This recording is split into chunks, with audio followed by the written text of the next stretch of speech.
Hello, my friends. How are you today? Aaron here, bringing you your daily horoscope for Tuesday, the 16th of November 2021. We've got the moon at the later degrees of Aries at 9 o'clock in the morning. It's going to be conjunct Eris at 23 degrees, almost 24 degrees, square to Pluto at 24 degrees of Capricorn.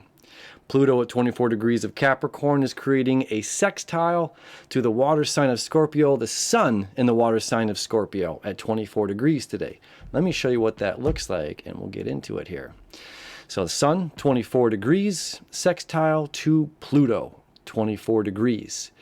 24 degrees Capricorn, 23, almost 24 degrees here. Aries, this is a square. Squares are all about balance. You know, this is discernment. Aries is the head of the zodiac.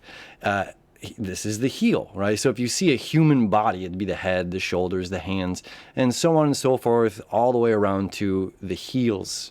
When you get into the astrotheology, heaven and hell, pass over in order for the sun to pass over. The head basically is the pineal gland, the light sensor, going from darkness into light. So we're going into the light here, the moon reflecting the sun's light. And this is the spark of our ambition. And it's easy to say that Aries is the spark of the match in the zodiac. It's the creation. It's the initial bam. So the initial bam, that's a technical term. And the moon now is our emotional needs. It's an emotional need to start a process. It's an emotional need to get fired up, to get excited about something. All plants go toward the light. You know, this is the same as what we talk about with Aries, going toward the light. The plants go toward the light. If you have a plant at home, inside your house, it's going to angle itself toward the light. And then you turn it, and then, it's angled away, and then all of a sudden it starts moving toward the light again. And this is the same with us. We've got to go toward the light. Well, what is the light? What is your internal light? Where are you headed? Where are you going? Part of this is discernment, how we're dealing with information given to us. We can hear information that we can, it's like being alone. It's a very powerful thing, being alone.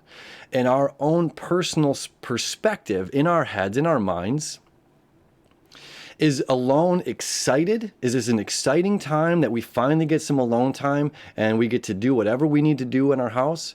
Or we can be alone and say, I'm lonely. This is just simply a perspective. And if whatever that is, if we're alone and we get to be excited about our alone time, well, what do we get to do? What is the spark? What is the joy that we're moving toward in our alone time? Are we doing laundry? Do we get to settle down and read a book, get all cozy and drink some tea, watch a movie? What is it that we want to do? It's all about us, the head, taking action. And now, if we're alone in the same perspective, well, then we have the opportunity here to spark the match and say, well, what do I want to do about that? It's time for me to connect with other people. So it's all about how we choose to deal with things, choose to deal with information. And in Pluto, the square to Pluto about balance is we have the opportunity to transform. If we are alone and lonely, we have the ability to transform that thought. Just like we were talking about the other day, I had a bunch of paints over to my left that I needed to clean up, and it wasn't a chore. It's an exciting thing for me to be able to paint. It's an exciting thing to be able to create in this world. And just the same as it's necessary to take care of those things.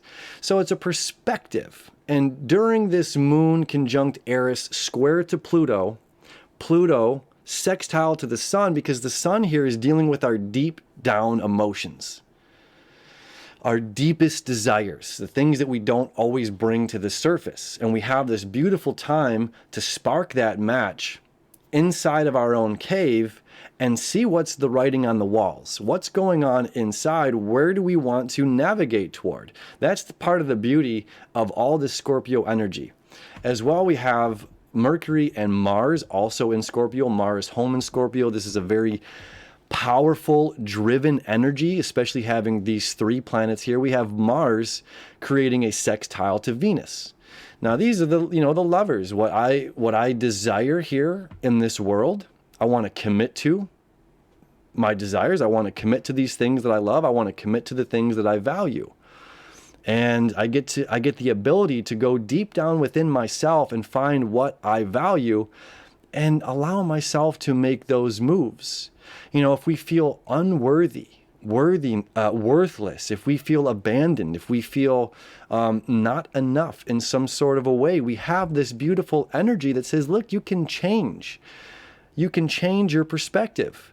I went to a friend's birthday party the other night, and I'd met it was a coworker's birthday party, and it was another a friend of a friend there that I'd never met before. And you could tell this girl was kind of broken up, and she was down and said, everybody's like celebrating, it's like celebrating life, celebrating our good friend's birthday. And this one girl was really sad. I was like, what's going on? And she was all bummed out, and she had actually broken up with the boy that she was dating, the guy that she was dating. So she had making that choice to taking the initiative, realizing that this wasn't working out. This is something we've talked about, and we're going to be talking about for the next few months, because Venus is going to retrograde here in Capricorn. If what we value, if we cannot commit fully to that of which we value, and especially when we're giving our heart to a situation, then it means clip it, pull the plug on it. And that's okay. But we have to be very confident, headstrong in those decisions of pulling the plug on something or saying, this isn't working out. This isn't going to work out. And then the result, though, this individual was sad, like, oh, I'm never going to, she's a beautiful, beautiful woman. And she's like so sad that like, oh, this didn't work out with this relationship, even though I was the one that ended it. And will I ever find love? And it's like, of course you will. Of course you will, but it's a choice. You're surrounded by your friends. You're surrounded by peers. You're surrounded by people who are celebrating life. And it's okay. Don't get me wrong here. It's okay to allow ourselves to feel. And that's important. It's important to allow ourselves to feel. It's like the stages. First is depression. And depression is a place of hopelessness. There's no way out. I can't see the light at the end of the tunnel.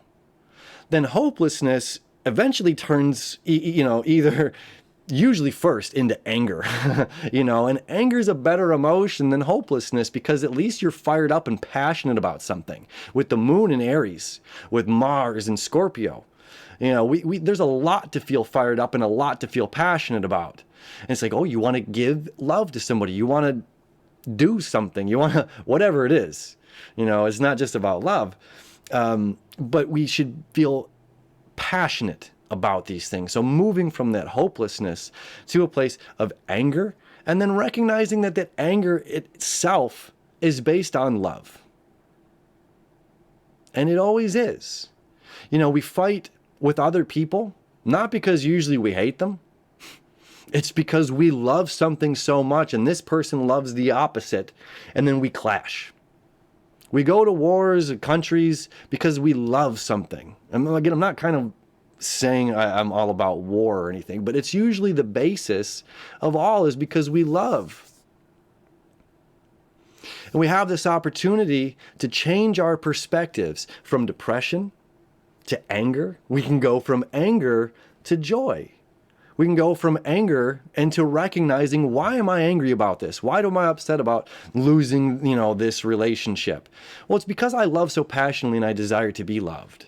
And this is an ongoing theme that's going to be happening for the next several months as Venus moves through Capricorn, as Venus retrogrades in Capricorn, connects with Pluto, what we value, the individuals that we value, and our reputation as well. We have an opportunity here with the moon and conjunct Eris square to Pluto, also making the sextile to the sun, because it's deep rooted emotions. We have the ability to change our minds. We have the ability to change from depression into anger. We have the ability to transform anger into love, into happiness, and then use that fuel to fire you up and get excited about life. Then we're going to have the moon moving out of the sign of Aries, out of the head, into the shoulders. Shoulders have to support the head, and the mighty head, Taurus the bull. Now this is about security. So we're moving from this interesting place of fire, and how do I deal with emotions? How do I deal with this perspective? Am I going to allow my perspective to change? here comes another aspect of the zodiac right now, Chiron, the wounded healer in Aries, where we can go from being wounded to seeking the septile here. Very powerful connection to the North Node. Again, the North Node is going to move out of Gemini on December 23rd. But the eclipse season, the eclipse that's coming up here on Friday, kind of foreshadows the energy that we're moving in, because although the nodes are in Sagittarius and Gemini, the eclipse itself, the full moon rather, is going to be in Scorpio and Taurus. So we're getting ready for this full moon. It happens very early in the morning on Friday. And this is going to jumpstart this, how do we feel comfort? Where do we feel that we need security in our lives? And that's part of what the moon's movement through Taurus is, today, starting today. So Chiron, septile to the North Node, is the ability to seek new information that brings healing to oneself. So all of this that's going on here in astrology right now, Sun's still creating the trine to Neptune about expansion. Expand beyond our own limited beliefs. Open up your hurt. Open your heart, open your hurt, connect, learn something. And it's like when I am so personally thankful for every relationship that didn't work out in my life. And I've really valued everyone I've ever dated. But it's like, I'm very thankful that we met. I'm very thankful that we split, and that you're living your best and I'm certainly living mine. And we all have that opportunity to do the same. We all have the opportunity to shift our perspective, especially from hate and anger into love and appreciation. It's the beauty of the day. And then we find comfort in that. The moon, exalted in Taurus, is by the end of the day, 10 p.m. at night, moon moves into Taurus. So we get to find comfort in the discomfort. We get to find comfort in that transition from depression into anger. We find comfort from anger into love. And the beautiful expansion continues. My friends, have a beautiful Tuesday. I love you. I wish you enough, and I'll see you tomorrow.